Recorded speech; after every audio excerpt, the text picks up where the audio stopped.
नमस्कार मित्रों, हमारे YouTube चैनल बटरफ्लाई स्टडी में आप सभी का स्वागत है। कक्षा 8वीं के सामान्य विज्ञान 14वां पाठ ऊष्मा का मापन तथा प्रभाव।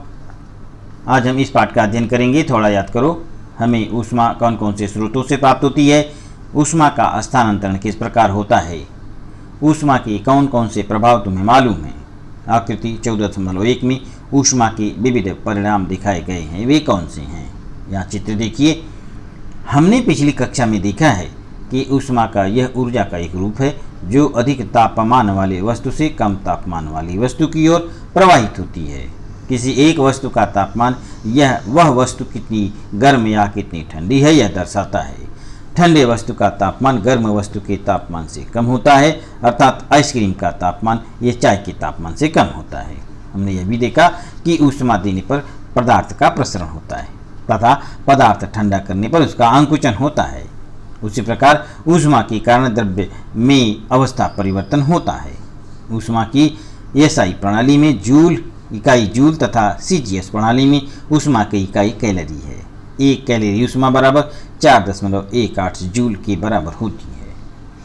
1 ग्राम पानी का तापमान 1 डिग्री सेंटीग्रेड तक बढ़ाने के लिए आवश्यक ऊष्मा ऊर्जा 1 कैलोरी होती है। हल किए गए उदाहरण।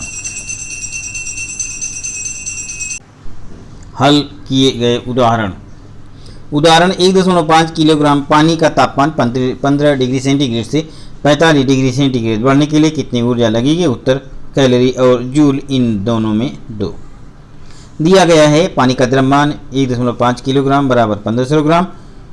तापमान में अंतर 45 डिग्री 15 डिग्री बराबर 30 डिग्री सेंटीग्रेड। तापमान वृद्धि के लिए आवश्यक ऊर्जा कैलोरी बराबर पानी का द्रव्यमान गुणे तापमान में हुई वृद्धि बराबर 1500 ग्राम गुणे 30 डिग्री सेंटीग्रेड बराबर 45,000 कैलोरी बराबर 45,000 गुणे 4.18 बराबर 1,88,100 जूल। उदाहरण 2, 300 कैलोरी ऊष्मा देने पर पानी का तापमान 10 डिग्री सेंटीग्रेड बढ़ता है तो पानी का द्रव्यमान कितना होगा। दिया गया है ऊष्मा कैलोरी बराबर 300 कैलोरी, तापमान में अंतर 10 डिग्री सेंटीग्रेड, पानी का द्रव्यमान m बराबर क्या। ऊष्मा कैलोरी बराबर पानी का द्रव्यमान ग्राम में गुणे तापमान में वृद्धि डिग्री सेंटीग्रेड में 300 बराबर m गुणे 10, m बराबर 30 ग्राम। ऊष्मा के स्रोत। सूर्य यह पृथ्वी को प्राप्त होने वाली ऊष्मा का सबसे बड़ा स्रोत है। सूर्य के केंद्र में होने वाले नाभिकीय विलयन न्यूक्लियर फ्यूजन के कारण अत्यधिक मात्रा में ऊर्जा का निर्माण होता है। नाभिकीय संलयन प्रक्रिया में हाइड्रोजन के नाभिक का संयोग होकर हीलियम के नाभिक तैयार होते हैं और उसी से ऊर्जा की निर्मित होती है। इसमें भी कुछ ऊर्जा प्रकाश तथा ऊष्मा के स्वरूप में पृथ्वी तक पहुंचती है। पृथ्वी के केंद्र का तापमान अधिक होने से पृथ्वी भी ऊष्मा का स्रोत है। इस ऊष्मा को भू औष्णिक ऊर्जा कहते हैं। रासायनिक ऊर्जा। लकड़ी, कोयला, पेट्रोल आदि ईंधनों के ज्वलन में ईंधन की ऑक्सीजन के साथ रासायनिक प्रक्रिया होकर ऊष्मा का निर्माण होता है। विद्युत ऊर्जा। विद्युत ऊर्जा का उपयोग करके ऊष्मा निर्माण करने के अनेक साधन हैं, जिसमें विद्युत इस्त्री, विद्युत चूल्हा इत्यादि को तुमने दैनिक जीवन में देखा ही है, अर्थात विद्युत भी ऊष्मा का स्रोत है। परमाणु ऊर्जा। कुछ तत्वों में जैसे यूरेनियम, थोरियम इत्यादि के परमाणुओं के केंद्रकों का विभाजन करने पर अत्यंत कम समय में प्रचंड ऊर्जा और ऊष्मा का निर्माण होता है। परमाणु ऊर्जा प्रकल्प में इसी प्रकार की प्रक्रिया का उपयोग किया जाता है। हवा। हमारे आसपास में पाई जाने वाली हवा में भी अधिक मात्रा में ऊष्मा समाविष्ट है। तापमान, टेम्परेचर। कोई एक पदार्थ कितना गर्म है अथवा कितना ठंडा है यह हम उस पदार्थ को हाथ लगाकर बता सकते हैं, परंतु हमें महसूस होने वाली गर्म अथवा ठंडा यह संवेदना सापेक्ष होती है। यह हम नीचे दी गई कृति के द्वारा समझ सकते हैं। करो और देखो। 3 एक जैसे बर्तन लो, उन्हें अ, ब और क नाम दो। आकृति 14.2 देखो। अ बर्तन में गर्म, ब बर्तन में ठंडा पानी भरो, क बर्तन में अ और ब बर्तन का थोड़ा थोड़ा पानी डालो। तुम्हारा दायां हाथ अ बर्तन में और बायां हाथ ब बर्तन में डुबाओ, 2-3 मिनट तक रखो। अब दोनों हाथ एक साथ क बर्तन में डुबाओ। तुम्हें क्या महसूस हुआ। दोनों हाथ एक ही बर्तन के पानी में अर्थात एक ही तापमान वाले पानी में डालने पर भी दाएं हाथ को वह पानी ठंडा लगेगा और बाएं हाथ को वही पानी गर्म लगेगा, इसका क्या कारण है? उपयुक्त कृति के द्वारा तुम्हारे ध्यान में आया होगा कि केवल स्पर्श से ही किसी पदार्थ या किसी वस्तु का तापमान हम सटीक रूप से नहीं बता सकते। उसी प्रकार अधिक गर्म अथवा अधिक ठंडी वस्तु को हाथ लगाने पर जख्म होने की संभावना भी रहती है। इसलिए तापमान का मापन करने के लिए हमें उपकरण की आवश्यकता होती है। तापमापी यह तापमान का मापन करने का साधन उपकरण है। तुमने पिछली कक्षा में तापमापी के विषय में पढ़ा है। इस पाठ में हम तापमापी की रचना एवं कारण प्रणाली के बारे में जानकारी लेने वाले हैं। स्थितिज ऊर्जा और गतिज ऊर्जा क्या है? ऊष्मा और तापमान। ऊष्मा और तापमान, इनमें क्या अंतर है? पदार्थ परमाणुओं से बना होता है, यह हमें मालूम है। पदार्थ में परमाणु सतत गतिशील होते हैं। उनमें पाई जाने वाली गतिज ऊर्जा की कुल मात्रा यह उस पदार्थ में पाई जाने वाली ऊष्मा का द्योतक होता है। तो तापमान यह परमाणुओं की औसत गतिज ऊर्जा पर निर्भर होता है। दो पदार्थों में परमाणुओं की औसत गतिज ऊर्जा समान होने पर उनका तापमान भी समान होता है। आकृति 14.3 अ और ब में अधिक तापमान और उसकी अपेक्षा कम तापमान वाली गैसों के परमाणुओं की गति क्रमशः दिखाई गई है। परमाणुओं को जोड़कर दिखाए गए तीरों की दिशा और लंबाई क्रमशः परमाणुओं की वेग की दिशा और परिणाम दर्शाती हैं। गर्म हवा में परमाणुओं का वेग ठंडी हवा में परमाणुओं की वेग की अपेक्षा अधिक होता है। आकृति क में ठोस पदार्थ की परमाणुओं का वेग तीरों द्वारा दर्शाया गया है। ठोस में परमाणु उसमें पाए जाने वाले परस्पर बल से आबद्ध होते हैं और उसी कारण वे अपने स्थान से विस्थापित नहीं होते। ऊष्मा के कारण अपनी जगह स्थिर पर होने पर भी दोलनित होती हैं। जितना ठोस पदार्थ का तापमान अधिक उतना उसका दोलन वेग अधिक होता है। मान लो अ और ब एक ही पदार्थ द्वारा बनी दो वस्तुएं हैं। अ का द्रव्यमान ब के द्रव्यमान से दुगुना है, अर्थात अ में परमाणुओं की संख्या यह ब में परमाणुओं की संख्या से दुगुनी है। यदि अ तथा ब का तापमान समान हो, अर्थात उसमें पाए जाने वाले परमाणुओं की औसत गतिज ऊर्जा समान हो, तो भी अ में के परमाणुओं की कुल गतिज ऊर्जा यह ब में के परमाणुओं की कुल गतिज ऊर्जा की अपेक्षा दोगुनी होगी। अर्थात अ और ब का तापमान होने पर भी अ की ऊष्मा यह ब की ऊष्मा की अपेक्षा दुगनी होगी। एक ही आकर के दो अ और ब स्टील के बर्तन लो। अ में थोड़ा पानी डालो और ब में दुगना पानी लो। दोनों बर्तनों के पानी का तापमान समान है, ये सुनिश्चित करो। एक स्पिरिट लैंप लेकर अ और ब के पानी को गर्म करके 10 डिग्री सेंटीग्रेड तक उसका तापमान बढ़ाओ। दोनों बर्तनों का तापमान बढ़ाने के लिए क्या समान समय लगा? ब इस बर्तन के तापमान में वृद्धि करने के लिए तुम्हें अधिक समय लगा होगा, अर्थात समान तापमान वृद्धि के लिए तुम्हें ब को अधिक ऊष्मा देनी पड़ेगी। अर्थात अ और ब में तापमान समय होने पर भी ब में भी पानी की ऊष्मा यह अ में की पानी की ऊष्मा की अपेक्षा अधिक होगी। तापमान का मापन करने के लिए अंश सेल्सियस, डिग्री सेल्सियस, फ़ारेनहाइट और केल्विन इन इकाइयों का उपयोग करते हैं। केल्विन यह इकाई वैज्ञानिक प्रयोग में उपयोग में लाते हैं, तो अन्य दोनों इकाइयों का उपयोग दैनिक व्यवहार में करते हैं। इन तीनों का संबंध निम्न सूत्रों द्वारा दिखाया गया है। F ऋण 32/9 C/5 K बराबर C+273.15। संलग्न तालिका में कुछ विशिष्ट तापमान सेल्सियस, फ़ारेनहाइट और केल्विन इन तीनों इकाइयों में दिखाए गए हैं। वे उपयुक्त सूत्र के अनुसार इसकी जांच करो और रिक्त स्थानों में उचित मान रखो। पानी का क्वथनांक 212 डिग्री फ़ारेनहाइट और अंश सेल्सियस में 100 और केल्विन में 373। पानी का हिमांक 32 और फ़ारेनहाइट और सेल्सियस में 0 और केल्विन में 273। कमरे का तापमान 72 डिग्री फ़ारेनहाइट, 23 डिग्री सेंटीग्रेड और 296 केल्विन। पारे का क्वथनांक 365.7 डिग्री सेंटीग्रेड। पारे का हिमांक ऋण 38.8 डिग्री सेंटीग्रेड। हल किए गए उदाहरण 68 डिग्री फ़ारेनहाइट तापमान सेल्सियस और केल्विन इन इकाइयों में कितना होगा? दिया गया फ़ारेनहाइट में तापमान F बराबर 68, सेल्सियस में तापमान बराबर C बराबर क्या, केल्विन में तापमान बराबर K बराबर क्या। सूत्र के अनुसार F ऋण 32/9 बराबर C/5, 68 ऋण 32/9 C बराबर C/5। तो इस प्रकार से यहाँ इस सूत्र की सहायता से यहाँ पर इसको हल किया गया है। तो इसमें सेल्सियस में तापमान 20 डिग्री सेंटीग्रेड व केल्विन में तापमान 293.15 केल्विन आता है। उदाहरण 2, कौन सा तापमान सेल्सियस और फ़ारेनहाइट इन दोनों इकाइयों में समान होगा। दिया गया है, माना सेल्सियस का तापमान C हो तो फ़ारेनहाइट का तापमान F, तो F बराबर C। इस सूत्र से F ऋण 32/9 बराबर C/5, अर्थात C ऋण 32/9 बराबर C/5। C ऋण 32 × 5 बराबर C × 9, 5C ऋण 160 बराबर 9C, 4C ऋण 160, C बराबर ऋण 40 डिग्री सेंटीग्रेड बराबर ऋण 40 डिग्री फ़ारेनहाइट सेल्सियस में व फ़ारेनहाइट में तापमान ऋण 40 डिग्री होने पर समान होगा। तापमापी थर्मामीटर गर्मी किसी को बुखार आने पर उपयोग में लाया जाने वाला तापमापी तूने देखा होगा। उस तापमापी को चिकित्सकीय तापमापी कहती हैं। इसके अतिरिक्त अन्य प्रकार के तापमापी भिन्न भिन्न प्रकार के मापन के लिए उपयोग में लाई जाती हैं।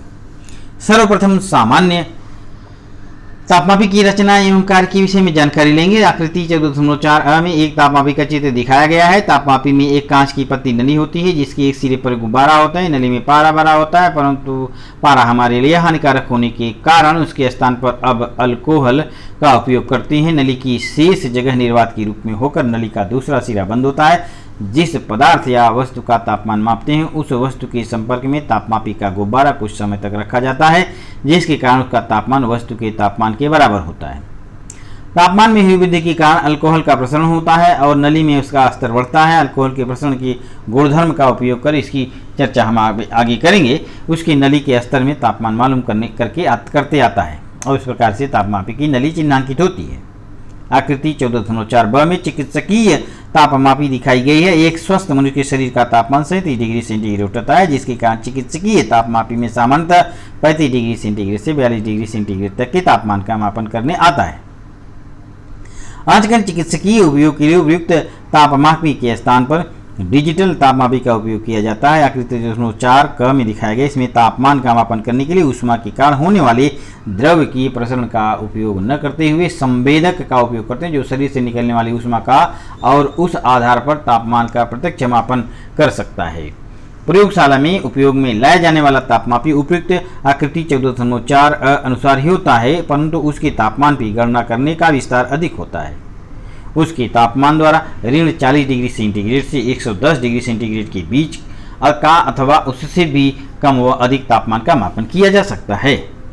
दिन भर के न्यूनतम और अधिकतम तापमान का मापन करने के लिए एक विशिष्ट प्रकार की तापमापी का उपयोग करते हैं, जिसे न्यूनतम अधिकतम तापमापी कहते हैं। यह आकृति 14.4 में दिखाया गया है। कोई एक गर्म वस्तु और ठंडी वस्तु एक दूसरे के संपर्क में रहने पर उन दोनों में ऊष्मा का आदान प्रदान होता है।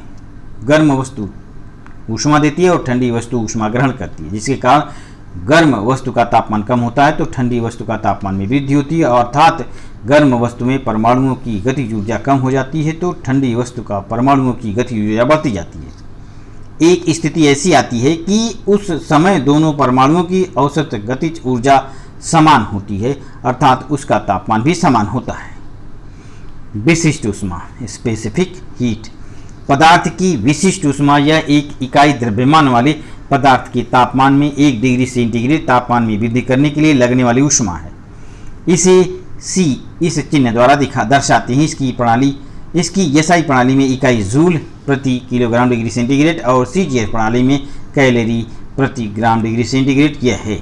ऊष्मा विशिष्ट ऊष्मा C और द्रव्यमान M वाले पदार्थ का तापमान T1 से T2 TF तक बढ़ाना हो तो उसे ऊर्जा देनी पड़ेगी। यह पदार्थ के द्रव्यमान विशिष्ट ऊष्मा और तापमान में हुई वृद्धि पर निर्भर होती है। यह हम निम्न सूत्र के अनुसार लिख सकते हैं। Q बराबर M गुणे C गुणे T TF माइनस TI। भिन्न भिन्न पदार्थों की विशिष्ट ऊष्मा भिन्न भिन्न होती है। अगली कक्षा में इस संबंध में अधिक जानकारी लेंगे। संलग्न आकृति में कुछ वस्तुओं की विशिष्ट ऊष्मा दी गई। एल्युमिनियम की विशिष्ट ऊष्मा 0.21, अल्कोहल 0.58, सोना 0.03, हाइड्रोजन 3.42, लोहा 0.11, तांबा 0.09, पारा 0.03, पानी 1। कैलोरी मापी हमने देखा कि पदार्थ का तापमान करने के लिए तापमापी का उपयोग करते हैं। पदार्थ की ऊष्मा का मापन करने के लिए कैलोरी मापी इस उपकरण का उपयोग करते हैं। इस उपकरण द्वारा किसी रासायनिक अथवा भौतिक प्रक्रिया में बाहर निकलने वाला अथवा अभिशोषित होने वाली ऊष्मा का मापन कर सकते हैं।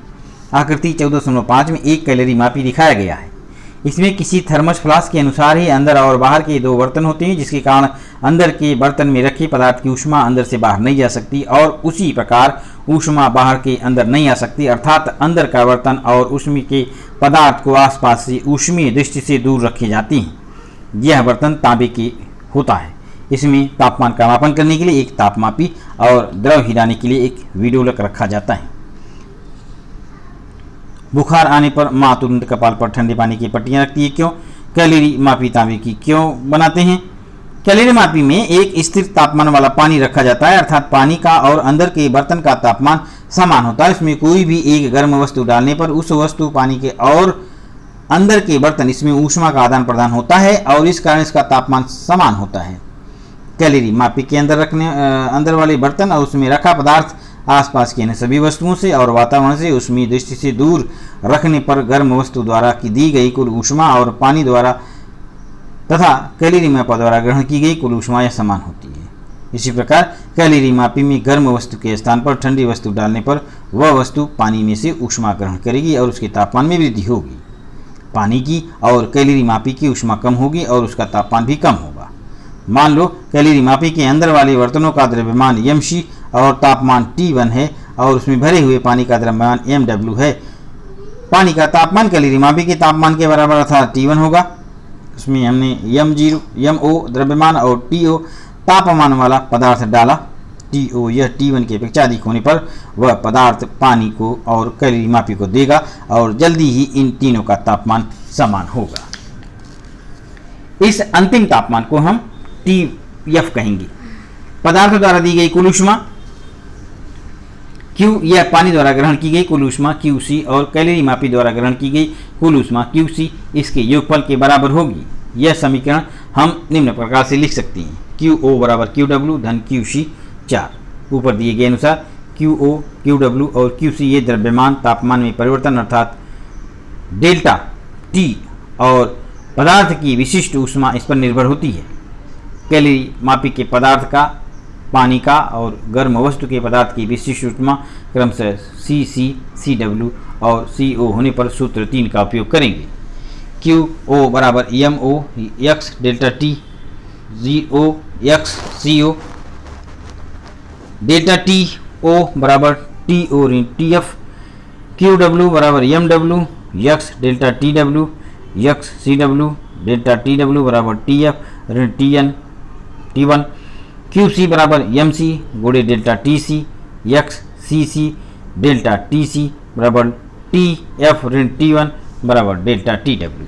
सूत्र 4 अनुसार MO गुणे डेल्टा TO गुणे CO बराबर MW गुणे delta TW x CW plus MC x delta TC गुणे CC 5। हम सभी तापमानों का और द्रव्यमानों का मापन कर सकते हैं। उसी प्रकार पानी का और कैलोरी मापी का अर्थात तांबे की विशिष्ट ऊष्मा मालूम होने पर वस्तु के पदार्थ की विशिष्ट ऊष्मा हम सूत्र 5 का उपयोग करके ज्ञात कर सकते हैं। इसके विषय में अधिक विस्तृत जानकारी अगली कक्षा में सीखने वाले हैं। हल किए गए उदाहरण, मान लो कि कैलोरी मापी उसमें रखा गया पानी और उसमें डाली गई तांबे की वस्तु, इनका द्रव्यमान समान है। गर्म वस्तु का तापमान 60 डिग्री सेंटीग्रेड और पानी का तापमान 30 डिग्री सेंटीग्रेड है। तांबे की और पानी की विशिष्ट ऊष्मा क्रमशः 0.09 कैलोरी प्रति ग्राम डिग्री सेंटीग्रेड तथा 1 कैलोरी प्रति ग्राम डिग्री सेंटीग्रेड है। तो पानी का अंतिम तापमान ज्ञात करो। दिया गया है M0 बराबर MW बराबर MC बराबर M T1 TI बराबर 30 डिग्री सेंटीग्रेड, TO बराबर 60 डिग्री सेंटीग्रेड, TF बराबर क्या? सूत्र से 4 से M गुणे 60 ऋण TF गुणे 0.09, M गुणे T ऋण 30 गुणे 1 धन M गुणे TF ऋण 30 गुणे 0.09 अथा 60 ऋण TF गुणे 0.09 बराबर TF ऋण 30 गुणे 1.09।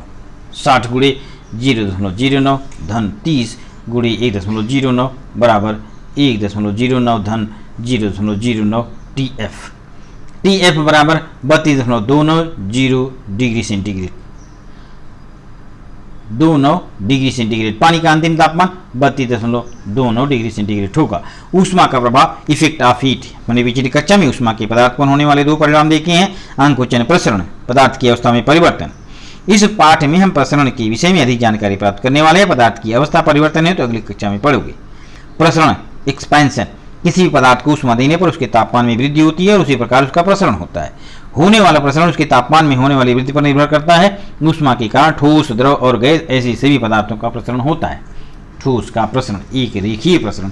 ठोस का एक रेखीय प्रसरण अर्थात तापमान में वृद्धि के कारण तार अथवा छड़ के रूप में ठोस की लंबाई में होने वाली वृद्धि। एक L1 लंबाई वाले छड़ का तापमान T1 से T2 तक बढ़ने पर उसकी लंबाई L2 होती है। छड़ की लंबाई में होने वाली वृद्धि या छड़ की मूल लंबाई और होने वाले तापमान में वृद्धि डेल्टा T बराबर T2 - T1 अनुपात होता है। अर्थात लंबाई में होने वाला परिवर्तन निम्न सूत्र द्वारा लिखते हैं। लंबाई में होने वाला परिवर्तन अल्फा मूल लंबाई गुणे तापमान में परिवर्तन, L2 - L1 alpha L1 delta T। अर्थात L2 - L1 बराबर लैम्बडा गुणे L1 गुणे डेल्टा T। L2 बराबर L1 कोष्टक में 1 धन लैम्बडा डेल्टा T बराबर 7। यहाँ लैम्बडा यह स्थिरांक है, उसे पदार्थ का एक रेखीय प्रसरणांक कहते हैं। भिन्न भिन्न पदार्थों का प्रसरणांक भिन्न भिन्न होता है। उपयुक्त सूत्र से दिखाई देता है कि दो पदार्थों के तापमान की समान लंबाई वाले छड़ों का तापमान समान परिमाण में बढ़ाने पर अर्थात डेल्टा T समान रखने पर जिस पदार्थ का प्रसरणांक अधिक होता है वह पदार्थ अधिक प्रसरित होगा और उस पदार्थ की लंबाई में अधिक वृद्धि होगी। उपयुक्त सूत्र से हम पदार्थ का प्रसरणांक निम्नानुसार लिख सकते हैं। लैम्बडा बराबर L2 - L1 या L1 डेल्टा T 8। अर्थात प्रसरणांक यह इकाई लंबाई वाले छड़ का तापमान इकाई से बढ़ने पर उसकी लंबाई में होने वाला परिवर्तन दर्शाता है। उपयुक्त सूत्र से ऐसा दिखाई देता है कि प्रसरणांक की इकाई तापमान की इकाई के प्रतिलोमानुपाती होती है, अर्थात 1 प्रति डिग्री सेंटीग्रेड होती है। निम्न तालिका में कुछ पदार्थों का प्रसरणांक दिया गया है। ठोस पदार्थ तांबा, एल्युमिनियम, लोहा, चांदी। एक रेखीय प्रसरणांक 17, 23.1, 11.5 और 18। द्रव पदार्थ में अल्कोहल, पानी, पारा, क्लोरोफॉर्म। घनीय प्रसरणांक 1, 0.2, 0.2, 1.3 चांदी का। गैसीय पदार्थ hydrogen, helium, nitrogen, sulphur dioxide और इनका प्रसरणांक 3.66, 3.66, 3.67 और 3.9। कुछ पदार्थों के प्रसरणांक ये दिए गए थे। हल किए गए उदाहरण, एक आधे मीटर लंबाई वाले स्टील की छड़ का तापमान 60 डिग्री सेंटीग्रेड बढ़ने पर उसकी लंबाई में कितनी वृद्धि होगी। स्टील का एक रेखीय प्रसरणांक 0.0000131 प्रति डिग्री सेंटीग्रेड है, दिया गया है। छड़ की मूल लंबाई बराबर 0.5 m। तापमान में हुई वृद्धि बराबर 60 डिग्री सेंटीग्रेड। तापमान में हुई वृद्धि बराबर डेल्टा L बराबर क्या, सूत्र 6 से डेल्टा L बराबर लैम्बडा गुणे L1 गुणे डेल्टा T बराबर 0.00013 गुणे 0.5 गुणे 60 बराबर 0.00039 m। लंबाई में हुई वृद्धि बराबर 0.039 सेंटीमीटर। ठोस का प्रतलीय प्रसरण, प्लेनर एक्सपेंशन ऑफ सॉलिड्स। ठोस के एक रेखीय प्रसरण के अनुसार ही ठोस की चद्दर का तापमान बढ़ाने पर उसका क्षेत्रफल बढ़ता है, उसे ठोस का प्रतलीय प्रसरण कहते हैं। और निम्न सूत्र से बताया गया है A2 बराबर A1 A प्लस